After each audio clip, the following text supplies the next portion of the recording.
Hi guys, welcome back to Shine classes again. आज आई आपकी क्लास है। ये आपका टॉपिक यहाँ पर संस्कृत का चल रहा था। संस्कृत की ये दूसरी क्लास होगी और संस्कृत में ज़्यादा ऑब्जेक्टिव प्रश्न नहीं दिया गया है।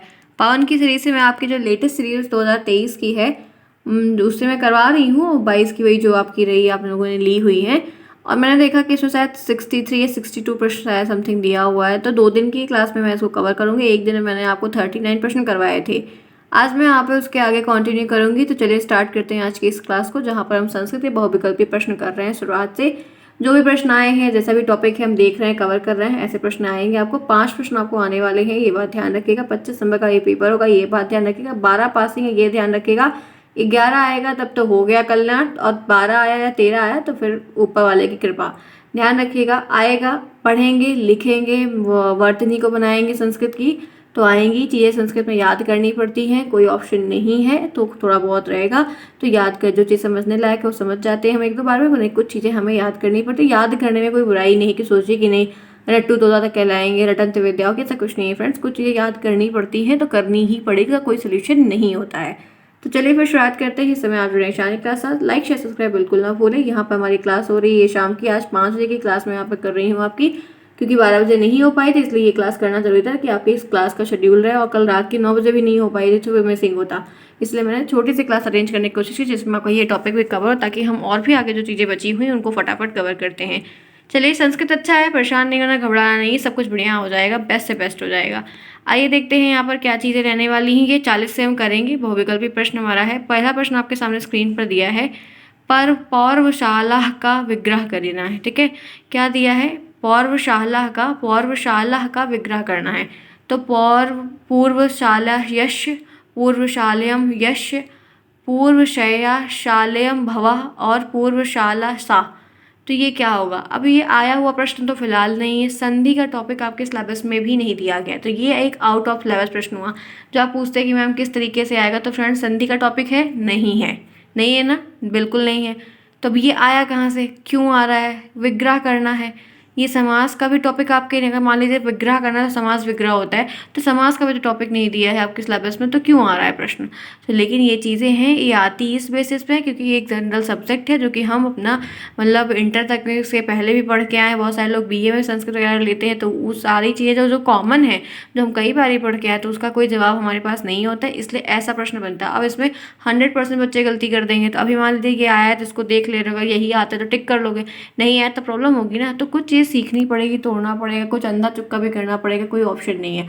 अभी मैं संधि पूरा डिटेल में अगर पढ़ाने बैठी हूँ, समाज पढ़ाऊँ, तो सिलेबस के आउट ऑफ है, उसमें से एक ही प्रश्न बनेगा, तो उतने के लिए 4-5 क्लासेस करना भी उचित नहीं है, तो ध्यान रखा करिए। तो इसका राइट आंसर सी ऑप्शन सही है, पर्वशल्या शाल्यम भवा। ठीक है, आगे चलिए नेक्स्ट। संस्कृत थोड़ी सी टफ सभी के लिए पड़ती है क्योंकि हम डेली इनका प्रयोग नहीं करते, इसलिए हमें ये टफ लगती है, लेकिन कोई नहीं, आ जाएगा। 41 क्या है कि नम धातु विधिलिंग परस्मय पदे पर मध्यम पुरुष एक वचन आपको बताना है। नम धातु का आपको मध्यम पुरुष एक वचन का रूप बताना है। तो नमेव, नमेव, नमेह और नमेतम क्या होगा, कौन सा ऑप्शन सही होगा? तो फ्रेंड्स आपको पता है कि जब भी आपको एक वचन की बात कह रहा है तो ध्यान रखिएगा कि अक्सर जो है वो नमेह का ही प्रयोग हुआ है, दोनों वचनों में, दोनों पुरुषों में, मध्यम में भी प्रथम में भी, ध्यान रखिएगा। तो यहाँ पर राइट आंसर सी ऑप्शन जो है वो उचित है। नेक्स्ट देखिए, पट धातु का लोट लकार का उत्तम पुरुष का एक वचन। मैं चाहती हूँ कि आपके धातुओं से जो प्रश्न बने वो पठ से और लिखित वाले से, ऐसे ही भू धातुओं से, ऐसे ही धातुओं से बने जो आप पढ़े हों, ऐसे ही धातुओं से प्रचलित प्रश्न बनकर उठकर सामने आए जो आपने पढ़ रखा है, तो वो ज़्यादा बेस्ट होगा। तो यहाँ पर जो 42 आपसे पूछा जा रहा है, इसका राइट आंसर अपठितम होगा, पठानी होगा, अपठिष्यति होगा, पठामी होगा।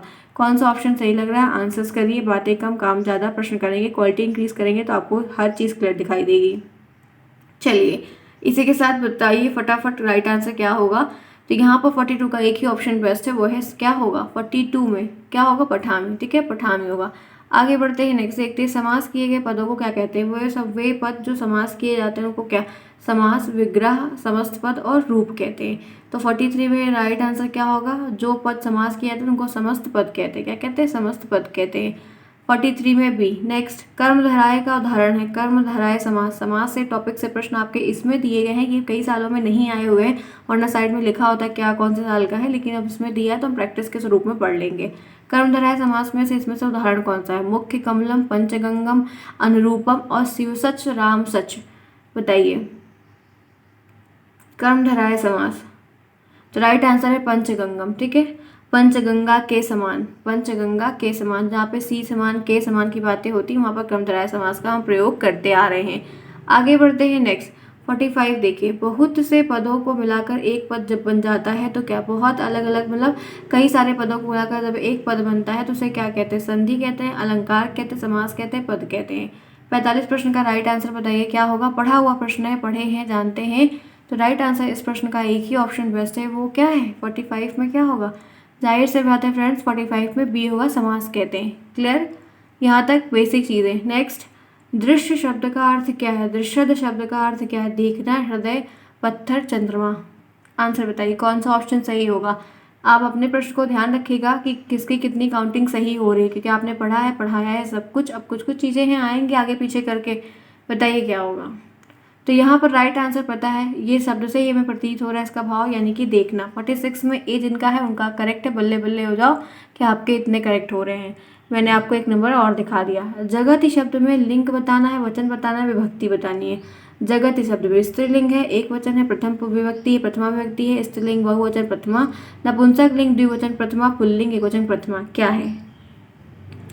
पढ़िए, करिए, कोई जल्दी नहीं है, गलत नहीं करना है। अभी तो हम यहाँ पर सीख ही रहे, प्रैक्टिस कर रहे हैं, तो गलतियाँ तो सभी से होती हैं, तो हमसे भी होंगी, आपसे भी होंगी। अब आपको बताना है कि ये है क्या, कौन सा? पहले तो लिंग पहचानो, लिंग भी पढ़ाया है, ठीक है। लिंग आप निर्धारण करना सीख जाएंगे तो आप कर लेंगे। तो जगत ही क्या है? जगत क्या है?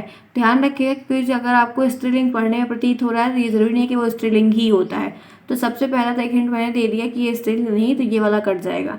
ये भी स्त्रीलिंग नहीं, ये कट जाएगा। नपुंसक लिंग की तो कोई बात ही नहीं हो रही है, तो यही ऑप्शन सही है कि ये पुल्लिंग लिंग है, एक वचन की बात है, और विभक्ति कैसी है? प्रथमा विभक्ति। तो 47 में जिनका सी है उन सभी का करेक्ट है, बाकी लोगों का गलत है। तो आप अपने आंसर्स को ध्यान रखिए। अच्छा, आप लोग को एक बात कहनी थी, आप लोगों से मैंने एक प्रश्न बाल विकास का पूछा था, सभी गर्ल्स ने, सभी बॉयज ने, मोस्टली लोगों ने आंसर्स दिया, बहुत अच्छी बात है, well done, good, keep it up. ऐसे ही आप जवाब देते रहिए, सीखते रहिए, पढ़ते रहिए। मैंने देखा था बहुत सारे बच्चों ने पूरा डिटेल में एज वेज लिख के, वो जो पियाजे का मैंने सिद्धांत के चारों वो पूछे थे, अवस्थाएं पूछी थी, आपने उसका रिप्लाई दिया था। गुड बच्चों, करते रहो, बहुत अच्छा कर ले रहोगे, परेशान नहीं हो, देखना बेस्ट होगा। बस थोड़ा सा धैर्य रखिए, पेशेंस के साथ काम करिए, सब चीज़ें बेस्ट से बेस्ट होंगी, दिक्कत नहीं होने वाली है। मेरे बच्चे हो, कुछ नहीं होगा। 48 में क्या है? देखो, दिशो शब्द में विभक्ति और वचन बताइए। दिशो शब्द में विभक्ति और वचन बताइए। ध्यान रखिए, प्रथमा विभक्ति एक वचन, प्रथमा विभक्ति बहुवचन, षष्ठी विभक्ति एक वचन, प्रथमा विभक्ति द्विवचन। तो 48 में क्या होगा बताइए? 48 में क्या आंसर होगा, क्या सही होगा? सोचिए। तो देखिए फ्रेंड, जब जैसे जैसे बालका, बालको, को औ की मात्रा लग रही है और वो भी द्विवचन में आ रहा था, तो एक वचन की तो बात ही गलत हो रही है, बहुवचन की भी बात गलत है, ये भी गलत है, तो ये द्विवचन में आ रहा है। तो कुछ चीज़ें आपको जैसे सपोज करिए कि आप नहीं पहचान पा रहे हैं, तो उसमें से जिस चीज़ को पकड़ पा रहे हैं उसी के बेस पे करिए। तो द्विवचन किसी में नहीं था, सिर्फ इसमें था, तो ये आपका सी ऑप्शन सही होगा, क्योंकि बालको, बालक, बालको, बालका, तो क की चीज़ है, दिशो की चीज़ है, द्विवचन में आएगी, जहाँ पर दो की बात हो रही है। आगे बढ़े, 48 तक clear? Any problem? No. Next चलो 49 पे आ जाओ। श्रमेण बिना विद्या न भवति को सरल करो हिंदी में। आपको एक वाक्य दिया, हिंदी में इसका अनुवाद बताना, जो कि बहुत अच्छा प्रश्न अगर इस तरह के भी 4 प्रश्न आ गए तो बस हमारा फिर तो काम बन जाना है। श्रम से विद्या होती, ऑप्शन ए। श्रम के बिना विद्या नहीं होती, ऑप्शन 2। श्रम करने से विद्या नहीं होती, ऑप्शन 3। इनमें से कोई नहीं। श्रमेण बिना न विद्या भवति, इसका अर्थ हिंदी में क्या होगा? कौन सा ऑप्शन सही है? आंसर बताइए, आंसर बताइए 49 का, और लाइक करिए फटाफट। चलिए लाइक भी करिए और फटाफट बताइए क्या होगा, कौन सा ऑप्शन आपका सही होगा। यहाँ पर इस प्रश्न के मुताबिक आपको बताना है, पढ़ना है, सीखना है। मैं तो बताऊंगी लेकिन आप भी बताइए। Come on friends. तो यहाँ पर राइट आंसर है कि श्रम के बिना विद्या नहीं होती। अगर आप श्रम नहीं करोगे, आप परिश्रम नहीं करोगे, तो मैं आपको कितना भी कुछ कह दूँ आपके ऊपर फिर असर नहीं पड़ेगा, क्योंकि सेल्फ करना पड़ेगा, खुद से ही करना पड़ेगा। इस बात को ध्यान रखिएगा। आप कहिए कि मैम हर चीज़ कर दे, तो फ्रेंड्स फिर मैम नहीं कर सकती हैं, ठीक है। अगर ऐसा ही होता तो मैं सारे बच्चों को पेपर ना दे देती। क्यों पढ़ते आप इतना, क्यों मेहनत करनी पड़ती, लेकिन हम ऐसा नहीं करते। तो श्रम जब तक नहीं करेंगे किसी भी चीज़ में, चाहे वो विद्या है कोई भी चीज़, वो हमें कभी नहीं आएगी, कभी नहीं कुछ होगा, ठीक है। आगे बढ़िए, चलते हैं 50 प्रश्न में। 49 तक हमने कर लिया, यानी कि हमने 10 प्रश्न कर लिया। त्रयोदशम का अर्थ क्या है? त्रयोदशम यानी कि गिनती क्या होती है? 11 को हम त्रयोदशम कहते हैं, 14 को, 12 को, 13 को। अब बताइए 13 गिनती को संस्कृत में क्या कहते हैं? 13 गिनती को संस्कृत में क्या कहते हैं? क्या पढ़ा है बताइए, क्या तैयार किया है? 13 गिनती को संस्कृत में, मैंने गिनती में बड़ा प्रश्न मैंने जोर देकर हमेशा सिखाया है, तो आपको पता है कि 13 गिनती को हम त्रयोदशम कहते हैं। क्या कहते हैं? त्रयोदशम कहते हैं। आगे चलिए, वारिणी शब्द में लिंग, वचन और विभक्ति बताना है। तो वारिणी शब्द कैसा है? स्त्रीलिंग है, एक वचन है, प्रथमा विभक्ति है। स्त्रीलिंग बहुवचन प्रथमा विभक्ति है। पुल्लिंग एक वचन प्रथमा है। नपुंसकलिंग एक वचन प्रथमा है। तो वारिणी शब्द क्या है? वारिणी शब्द में कौन सा लिंग है, कौन सा वचन है, ध्यान रखना है। बताइए, आंसर करिए, जल्दबाजी नहीं करेंगे, सीख लेंगे, हो जाएगा। बताइए। चलिए मैं आपको बताना चाहती हूँ, तो यहाँ पर आपको पता है कौन सा ऑप्शन सही होगा। तो आपका ये तो पहली बात तो गलत है, ध्यान रखिएगा, ठीक है। आपको ध्यान रखना है, यहाँ पर आपका जो राइट आंसर होगा फ्रेंड्स, यहाँ पर वारी का मतलब वारिणी, और वारी जो है ना, ये जल से संबंधित है। वारी शब्द रूप है, उसके बीच का ये पूछा गया है। और जो ये वारिणी लिखा हुआ है, ये आपका गलत है, ये भी आपका गलत है, ये भी, ये आपका ये है, ठीक है। नपुंसक लिंग द्विवचन प्रथमा विभक्ति, ठीक है। आप ध्यान रखना, नपुंसक लिंग द्विवचन प्रथमा विभक्ति, आपका डी ऑप्शन करेक्ट है। ये वारी शब्द रूप के अंतर्गत है। वारिण, ये वारी, ठीक है, ध्यान रखना, ये वारी शब्द रूप होता है, उसके अंतर का ये प्रश्न है। ये वाले जितने प्रश्न जिसमें आपको लिंग, वचन, विभक्ति पूछ रहा है, ये शब्द रूप से प्रश्न है। तो जैसे आपको ये यहाँ पर हो सकता है, जानते कैसे है? ये ऐसे है, वारी, ये आपका प्रथमा विभक्ति है और एक वचन है। उसके बाद वारिणी, इस रा पे छोटी की मात्रा है, फिर बड़ी की मात्रा रा पे है, तब ये द्विवचन में है। इसका बहुवचन वारिणी लिखा हुआ है, लेकिन उसमें रा पे बड़ी की मात्रा और रा पे छोटी की मात्रा है। तो यहाँ पर ये चीज़ जो है ये बहुवचन में है, और ये वाला जो है द्विवचन में, तो हमको द्विवचन का दिया गया है, ठीक है। तो वारी, वारिणी, वारिणे, वारी, वारिणी, वारिण, वारिणा, वारिणाभ्याम, वारिभिः, वारिणे, वारिभ्याम, वारिभ्यः, वारिणा, वारिभ्याम, वारिभ्यः, वारिणा, वारिणो, वारिणाम, वारिणा, वारिणो, वारिणेषु, हे वारी, हे वारो, हे वारा, ऐसे करके है। तो ये इसमें कई तरीके के हैं, जो आपको प्रैक्टिस करनी पड़ेगी, तभी ये चीज़ें आएंगी। बिना प्रैक्टिस के हम फिर इनको अच्छे से कर नहीं पाएंगे, इस बात को ध्यान रखिएगा। आगे चलते हैं, एतत् शब्द में विभक्ति और वचन। एते शब्द में विभक्ति और वचन क्या होगा? प्रथमा विभक्ति एक वचन, प्रथमा विभक्ति द्विवचन, प्रथमा विभक्ति बहुवचन, षष्ठी विभक्ति एक वचन। तो आपसे एतत् शब्द के बारे में यहाँ पर पूछ रहा है, तो क्या सही बताएंगे? बताइए कौन सा सही होगा? एते शब्द में विभक्ति और वचन, तो राइट आंसर प्रथमा विभक्ति द्विवचन। आगे बढ़े, चलो नेक्स्ट। गायत शब्द में देखो, अब जो भी चीज़ें ये आपको ध्यान रखना है, तो पेपर वाले प्रश्न जो 5-5 है संस्कृत में कई सालों के, उन पे हम ज़्यादा गौर फरमाएंगे, तो वो हमारे हो जाएंगे, क्योंकि कभी कभी हमें ना सीरीज़ें बड़े टफ से भी दिए रहते हैं, और नहीं कि आए ही। गायत शब्द में धातु, पुरुष और वचन बताओ। तो इसमें धातु क्या है, कौन सी धातु का प्रयोग किया, पुरुष और वचन?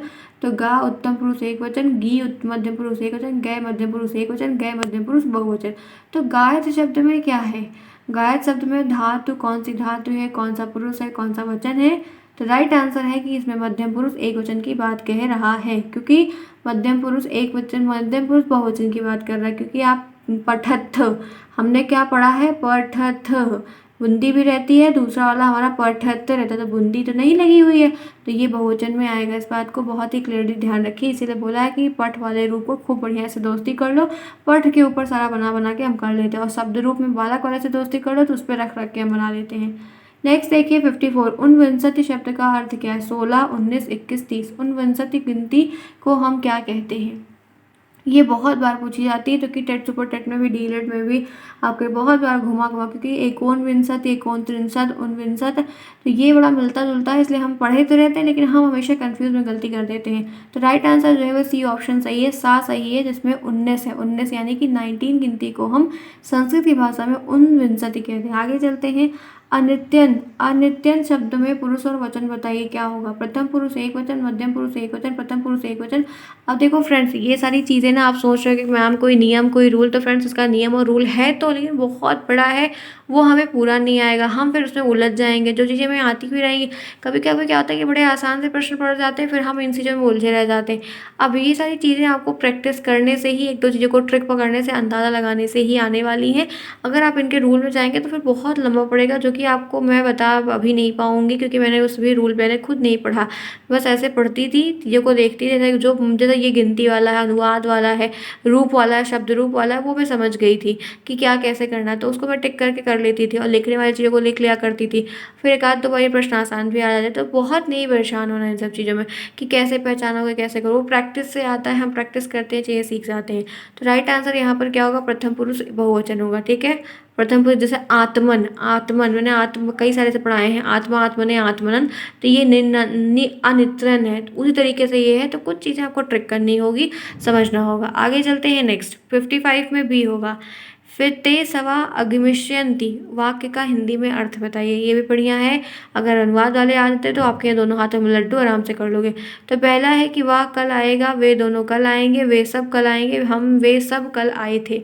तो यहाँ पर क्या होगा बताइए। तो यहाँ पर ध्यान रखना है कि जब गमिष्यन्ति की बात हो रही है, ठीक है, तो वो आएंगे, आगे आने वाली बात, आए थे तो बिल्कुल नहीं होगा, ठीक है, कट जाएगा। ते सवा आगमिष्यन्ति मतलब वो आएंगे, वे तो सवा का मतलब आप जानते हैं क्या होता है, सब होता है। अगर आपको, अब जैसे ते का मतलब वाह होता है, वे होता है, तो सही है, लेकिन ते का मतलब होता है एग्जैक्टली वे, और सवा का मतलब होता है सब। तो यानी कि इसमें भी आपको नहीं दिखा, ये भी कट, इसमें भी आपको नहीं दिखा, ये भी कट, यही वाला सही है कि वे सब कल आएंगे। ते सवा आगमिष्यन्ति का हिंदी में जो संस्कृत में दिया, हिंदी में पूछ रहा है, तो वे सब कल आएंगे। तस्या शब्द में लिंग वचन और विभक्ति बताइए। पुल्लिंग पंचमी बहुवचन, स्त्रीलिंग पंचमी बहुवचन, नपुंसक लिंग षष्ठी बहुवचन और स्त्रीलिंग पंचमी बहुवचन। तस्या एक शब्द दिया जिसमें आपको लिंग वचन और विभक्ति पूछ रहा है, तो राइट आंसर यहाँ पे स्त्रीलिंग पंचमी बहुवचन। आपका 57 में आपका डी ऑप्शन जो है वो बेस्ट, सस्ता, टिकाऊ, उचित है। आगे बढ़ते हैं, भाववाचक संज्ञा का उदाहरण नहीं है, इनमें से कोई एक ऐसा उदाहरण है जो भाववाचक संज्ञा में नहीं आता है। निर्धनता, भ्राता, सुंदरता, मधुरता, बताइए क्या नहीं आता है। भाव की बात कह रहा है, ऐसा एक वाक्य इसमें दिया गया जो भाव का वाक्य, भाववाचक संज्ञा का उदाहरण नहीं है। संस्कृत में संज्ञा 3 होती है, व्यक्तिवाचक, जातिवाचक, भाववाचक, तो एक इसमें से नहीं है। तो मधुरता एक भाव है, मधुर मीठी वाणी बिल्कुल है। सुंदरता तो मनमोहक सुंदर है, दिल है भाई लोगों का, ठीक है।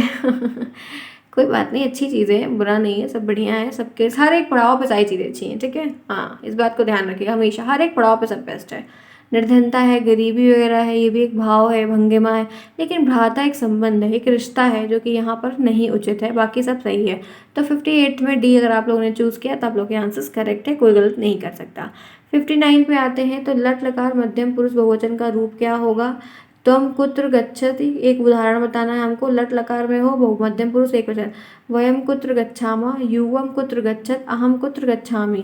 तो कुत्र पुत्र जो भी दिया गया है, ये बताइए क्या होगा। पढ़िए, फिर करने का प्रयास करिए, सोचिए संस्कृत के जो मास्टर वेदा उदा होते होंगे, ज्ञाता, उन लोग को ये सब चीज़ें कितना याद होती होगी ना। यही है, वो लोग पढ़ते खूब, हमारी तरह नहीं रहते कि बैठे रहते हैं, ठीक है, हम लोग मस्ती करते हैं। चलो बताओ, तो यहाँ पे राइट आंसर क्या होगा पता है, युवम कुत्र गच्छत, युवम कुत्र गच्छत। आगे चलो नेक्स्ट, संस्कृत विषय वस्तु के मूल्यांकन हेतु प्रश्नों की अधिकतम उपलब्धता होती है। निबंध वाले प्रश्नों में, वस्तुनिष्ठ में, लघुत्तरी में, उपयुक्त में से कोई नहीं। तो राइट आंसर ये है कि संस्कृत विषय वस्तु मूल्यांकन हेतु प्रश्नों के जो अधिकतम होते हैं वो वस्तुनिष्ठ होते हैं, और संस्कृत ही नहीं सभी विषयों में आप देखने को मिलते हैं। नेक्स्ट आइए 61, संस्कृत शिक्षण को श्रव्य सामग्री, शिक्षक सहायक सामग्री द्वारा रुचिकर बनाते हैं, यह सिद्धांत किसका है। स्वाभाविकता का, अभ्यास का, रोचकता का, सक्रियता का। कि जब हम संस्कृत पढ़ा रहे हैं तो हम टीएलएम वगैरह का यूज़ करके उसको अच्छा बना रहे हैं, तो रोचकता उसमें ला सकते हैं, ठीक है, क्या कर सकते हैं, इंटरेस्टफुल बना सकते हैं।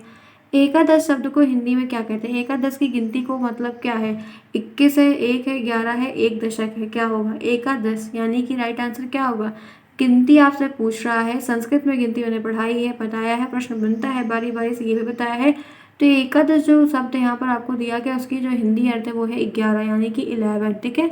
आगे चलते हैं, नेक्स्ट देखते हैं 63, पद्य पाठ हेतु संस्कृत में निम्नलिखित तथ्यों का अध्ययन होना चाहिए। जब हम पद्य पाठ कर रहे हैं तो संस्कृत में किन बातों पर ध्यान होना चाहिए। उचित आरोह अवरोह कि हम किस आरोह अवरोह में उचित उठते से बोल रहे, तेज बोल रहे, धीमे बोल रहे हैं, स्वर कैसा है हमारा, स्पष्ट है, शुद्धता, उपयुक्त सभी।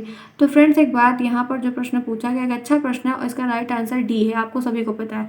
लेकिन ये बात सिर्फ संस्कृत के साथ ही नहीं लागू होगी, कोई भी गद्य की चीज़ें, पद्य की चीज़ें, हिंदी का विषय, कोई भी विषय है, तो यहाँ पर हमको ये चीज़ ध्यान, लेकिन ये जो उचित आरोह अवरोह की बात है कि ये थोड़ा हिंदी और संस्कृत के जो गद्य पद्य के भाग होते हैं उनमें हमें ध्यान रखना पड़ता है, बाकी सभी सब्जेक्ट में तो हमें ऐसा करना ही पड़ेगा।